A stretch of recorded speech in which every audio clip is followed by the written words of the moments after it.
আন্তর্জাতিক অপরাধ ট্রাইব্যুনালের chief prosecutor advocate Tajul Islam জানিয়েছেন, গত জুলাই-আগস্ট মাসের গণ-অভ্যুত্থানের সময় হেলিকপ্টার থেকে র্যাবের গুলি করার প্রমাণ পাওয়া গেছে।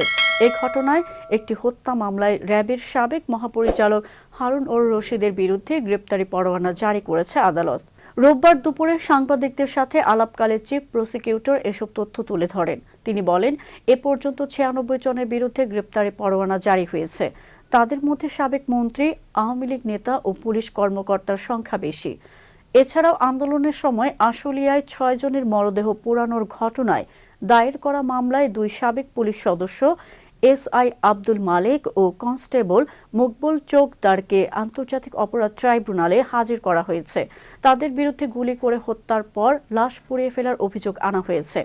এর আগে একই মামলায় সাবেক সংসদ সদস্য সাইফুল ইসলাম ও ৪ পুলিশ কর্মকর্তার বিরুদ্ধে গ্রেপ্তারি পরোয়ানা জারি করে ট্রাইব্যুনাল।